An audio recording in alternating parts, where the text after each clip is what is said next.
With each passing year, Juneau's mining history seems to pass a little bit further into the past. And one of the reasons for that is because many of the early mining buildings, like this one at Peterson Creek, were built out of wood. They've deteriorated over the years, and there just isn't much left to see. Hello, I'm Scott Foster. Welcome to Rain Country, where this week we're going to go underground looking for mining history and mining memories. There were many mines in the Juneau area, but the three most famous were the Treadwell, the Alaska Gastineau, and the Alaska Juneau. And along with the many earlier smaller mines, they helped change this section of Gastineau Channel from an area where a small creek flowed out onto a mudflat to the site of the state capitol.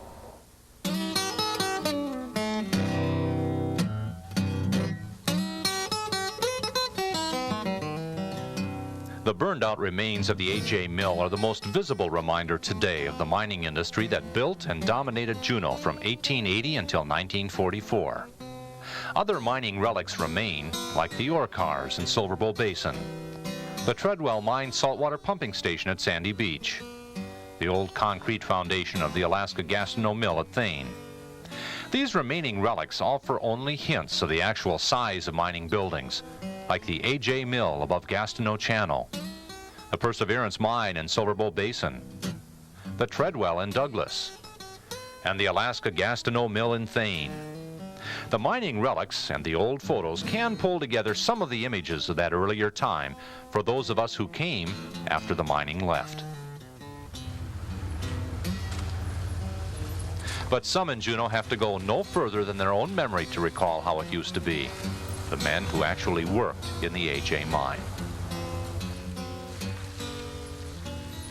When Echo Bay Mining Company invited former miners on a day-long tour of the A.J., they were able to go back to the place those memories were made.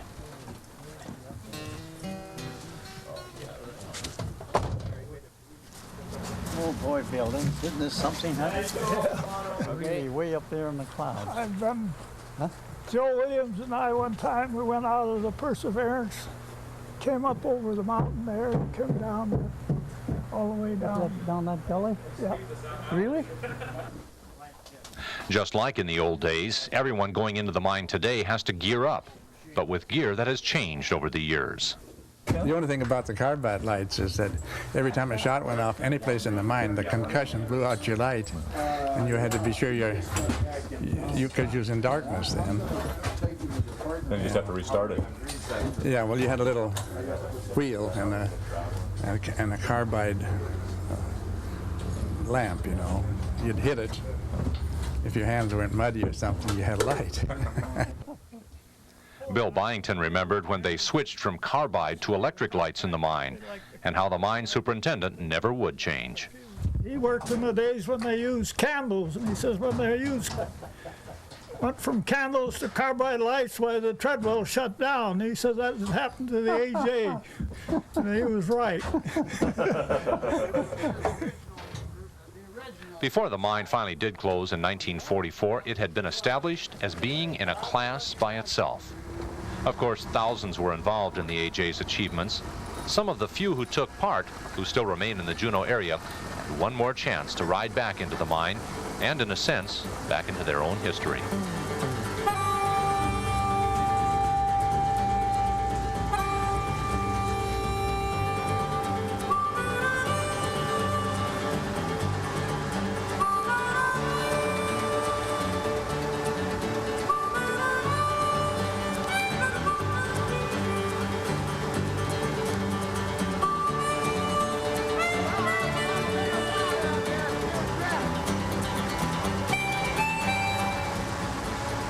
Once underground, it's hard to orient. A pre-trip briefing helped put the tour into perspective. This aerial photograph shows the general A.J. mine area, with Juneau being over in here, Thane Road going along here. This is the old A.J. rock dump. We're over here now in this office in Thane. On this photograph here, you can see the road going up to the portal camp. We'll be going in the Sheep Creek at it, whose portal is here. Back this direction, under here, and we'll be going underground to a point back over underneath the old glory hole back up in here in Silver Bowl Basin. Mount Robert sets here. This is sort of the ridge line. along here. And you can see that all of the workings are back over the ridge in Silverbow Basin. The AJ was the world's largest low-grade underground hard rock gold mine in terms of tonnage. It was the biggest in the world in its day. And it was a real technological achievement because it took roughly 25, 26 tons to get an ounce of gold, which was unheard of. In that day and age, 10 tons to get an ounce, 1/10 of an ounce per ton, gold mine was considered extremely low grade. In fact, prior to the AJ, the lowest grade gold mine in the world that was making a profit was the Treadwell mines over on Douglas Island. So it was a tremendous technical engineering achievement. It took a while to get to that level of technical achievement because, like in most places, the first miners just used picks and shovels while looking for the precious metal, where Harris and Juneau had found gold in 1880.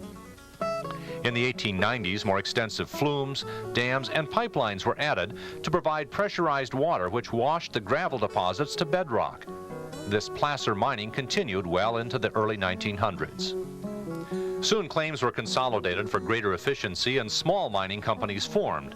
Companies like Johnson Milling and Mining, Knoll Gold Mining, Alaska Mill and Mining, and more. They started and then were bought out by larger ones as the consolidation process led from many smaller to fewer larger companies. It took large capital investments to build the facilities necessary to mine a low-grade ore on a large enough scale to make a profit. Treadwell on Douglas Island was the first major such company and reached its peak in 1915. The Alaska Gastineau Mining Company's Perseverance mine surpassed the Treadwell and for a while was a world leader for innovation and success. Their ore was hauled from the mine to Sheep Creek and by rail to the Thane Mill on Gastineau Channel just south of Juneau. The Alaska Gastineau ceased operations in 1921. The Alaska Juneau Gold Mining Company began in 1897 and struggled for years to make a profit. By the end of the 1920s, success came. The AJ acquired the Treadwell properties in 1928 and the Alaska Gastineau properties in 1934. The AJ was the dominant economic force in Juneau before finally closing in 1944. In the AJ, there are roughly 14 main levels, and those are levels that start from 00, which is, well, it's 2,500 feet above sea level, down to 13 level, which is over 1,000 feet below sea level. And so there's a series of levels connected by shafts and raises, which allow access to the various different levels. And then there were two main haulage levels, one down on 13 level for the deep ore, and then one up on 4 level, which was the main level. There would be a series of shops on any of the main levels. That's where materials and supplies were handled, that's where offices were, that's where repairs were made to the various underground equipment. And then the sub-levels were used for accessing the various different portions of the ore body. Typical miner, when he went on shift, walked up the trail up behind Star Hill, later on moved over by off of Gastineau Avenue, where he went up a series of stairs to get up to what's called number 3 tunnel, which is now the city water tunnel. They would then catch the shift train into the mine, and depending on which section of the mine they were working, they would be dropped off. Yep, that was the way I was wondering.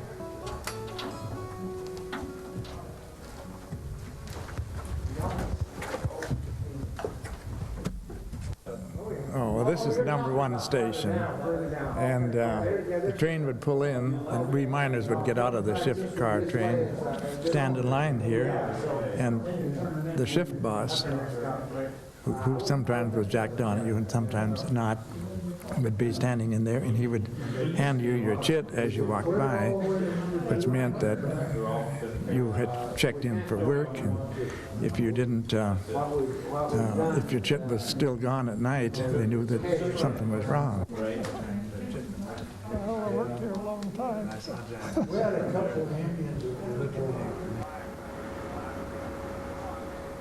The miners would come in on a shift train, they'd get off, and there was part of this was partitioned off, and they had an office there, and they'd get a brass check. And then they'd come in the dry room here and change to their working clothes. Most of them would wear, like, try and beat us there, have those bib overalls, jacket. They'd use those while they was working. Some of the places it was kind of wet, so when they'd go off shift, why they'd hang them on these hooks here. And they had heat in this room, and the clothes would dry between shifts. Although there aren't a lot of relics just lying around, pieces of the early mining days, like an old saw, still exist inside the mine. When they were timbering a shaft, why this was used for cutting blocks and so on. An old wooden ladder still stands and leads further into the dark than lights can go. Well, this would have been the dynamite box, actually. You can see it says high explosives, dangerous. And these were very popular in the mine in that guys would take these empty powder boxes and take them apart, and they'd build chairs and benches and all sorts of stuff with them.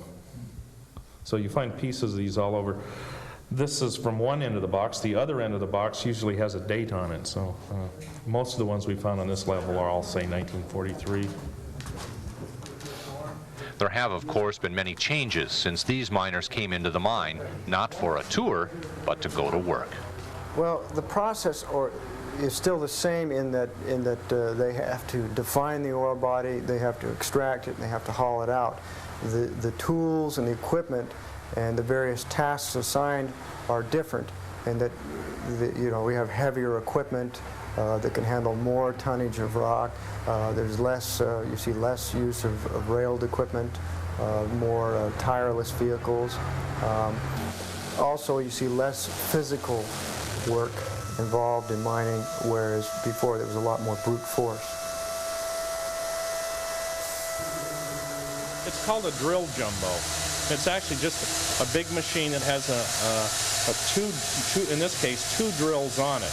And a man can drill the holes just by sitting there and running the hydraulic controls. And he doesn't have to move anything around. It's all hydraulically controlled. They'll drill a whole series of holes, probably about 40 holes. They'll load those with explosives, blast it, and then remove it. That replaced what in the AJ was called the bar and arm, in which they used to put a column up and a drill rig on that column. It was a big steel column, and they would drill the holes with that. Then they would have to wrench it around and move the location of it to another place to drill another hole. It was much like this, just as noisy. The holes weren't drilled as deep, and but there wasn't much difference other than that. Still a noisy, hard job. Regardless of the tools or equipment, getting the gold out was the point of going in. And the point of it all still attracted the attention from these former miners. These quartz veins up here are part of the ore body. In fact, this is all ore that we're in right here.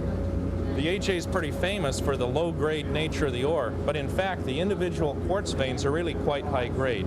They run about a ½ an ounce per ton. It's just that the rock between the veins has no gold in it whatsoever.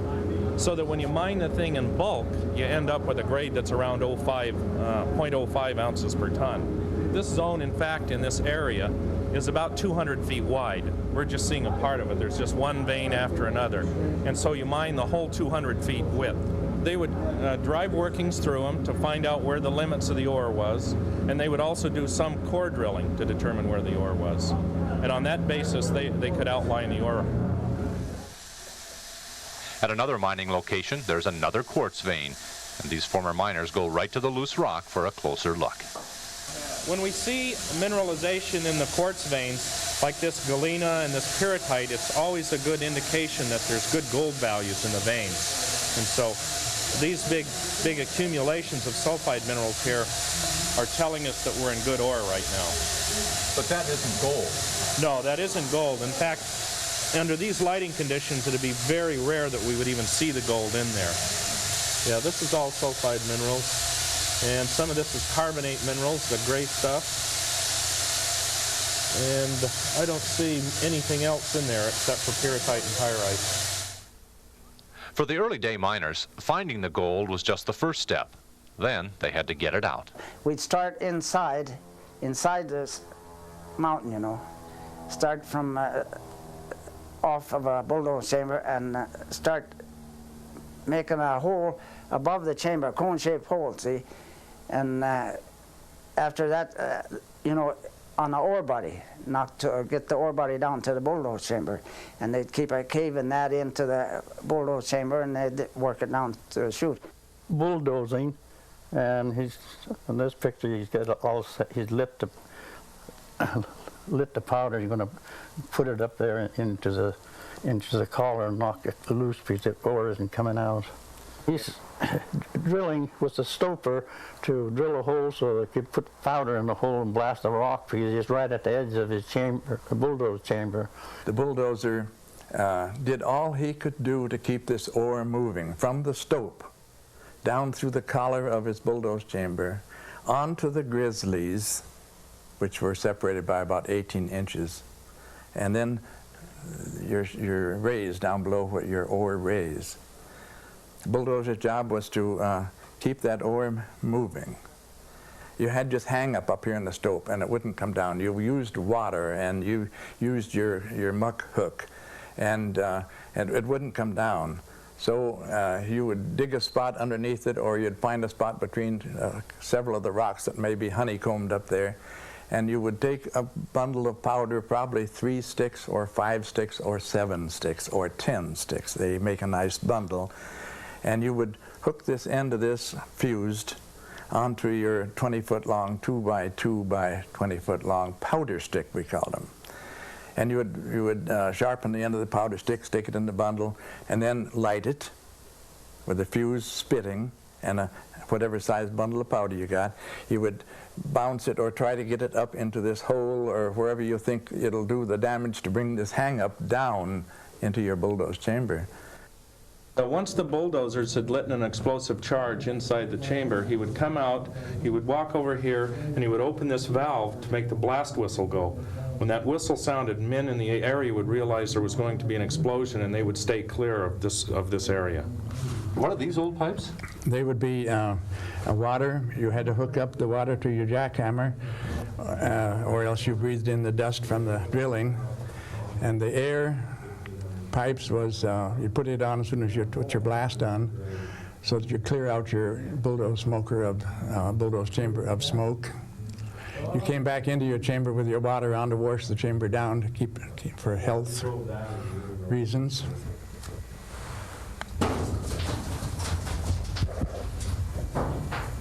It's 300 feet down to the next level, and that's where all the trains throughout the AJ were picking up the ore. And so the trains would be down below there, and these ore passes are shaped in kind of a zigzag, many of them, and that would help break up the ore further. As it went on down, it would bounce around through there, and it would stack up in a pocket, and down at those pockets below that, there were these gates that men would open and close as the cars moved underneath them. See, that would go down. Okay.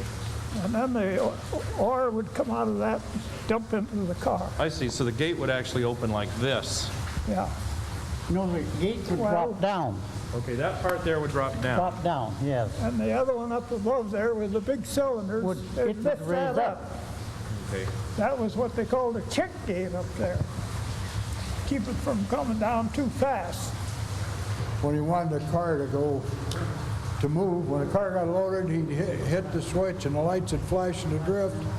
Because the motor man was way back there. He'd move and the chute puncher would stop him and they'd load another car. They signal with lights.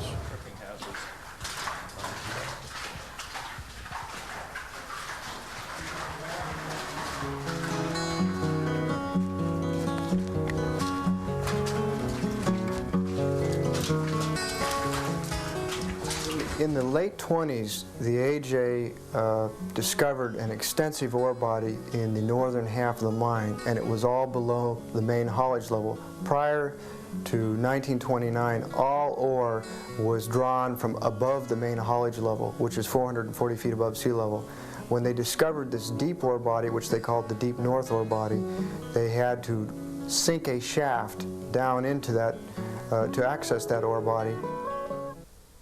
Well, this is what we called our main shaft. We have a vertical shaft here that goes down 1,500 feet, 1,000 feet below sea level. And they hoisted, these skips here hoisted the ore from our deep workings. And that was higher grade ore than this than they got from these other places here. The lower levels are flooded. The workings went to 1,000 feet below sea level, but the water level is now about, geez, I'll have to think about it, about 500 feet below sea level. So the lower 500 feet of the mine are flooded. Was that just the water has seeped in? That's right. And there's two things that happen. There's some water comes into the workings down there. And second of all, in many places, the drainage system in the mine over the course of the years has got plugged, you know, with little cave-ins here and there, and water is backed up and run down into the lower levels of the mine. Well, this sounds like a difficult job to drill straight down 1,500 feet? Yeah, they did it actually two ways. They got it going down quite a ways, and they had other access through some other shafts, and they were actually able to come up and meet it part way up as well. So they're actually they call that raising, actually raised up part way. I worked on 13 level, Ray, for a while. Did you? Yeah, and that's where the ore, the bulldozed on 8 level, knocked the ore down the raise to 10 level, where it was taken out with 5-ton cars and hand gates instead of power gates. And then the cars, when you got your train loaded, went over to this shaft where there's a tipple down on 10 level. The tipple, when the cars went over the tipple, dumped it into this other pocket on 13 level. And then from 13 level, they put it into these cars. And then shot it up, and when they got it filled, shot it up, and it dumped up on top above 4 level, which would be up above here, into another pocket. And then from that pocket into these 10-ton cars on this number 4 level out to the mill.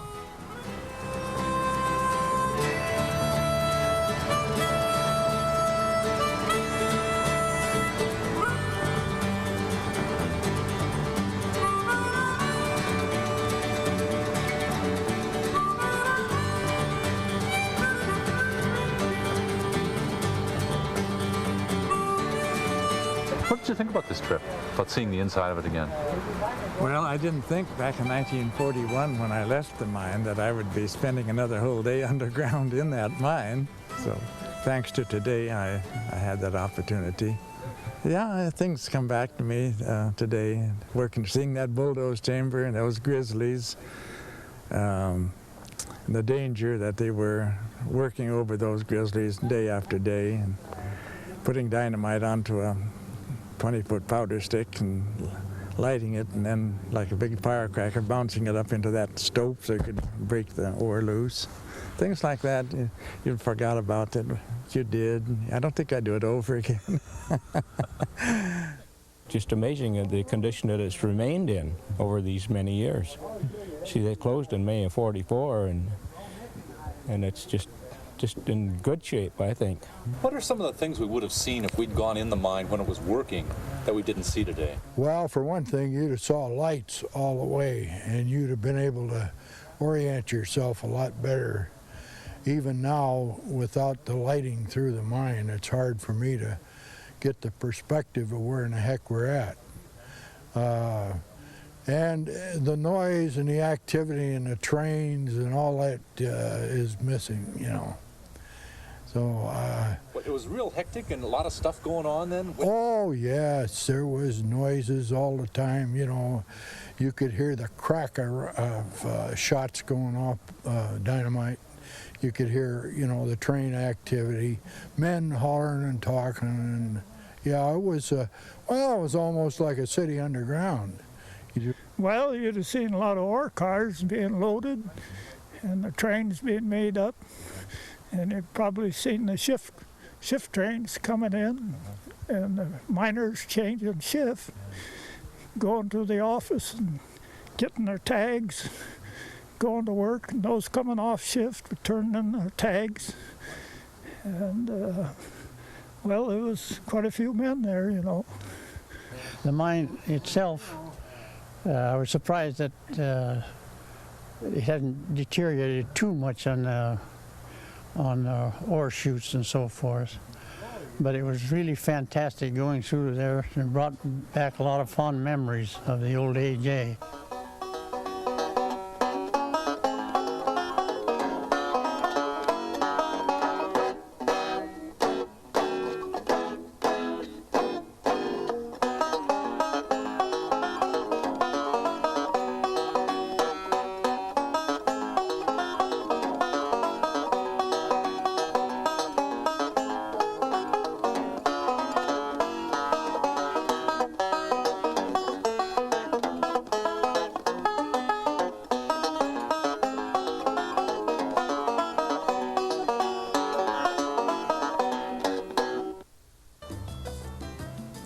This week on Rain Country, we've been following in the footsteps of the men who followed their dream, going back inside the AJ mine one more time.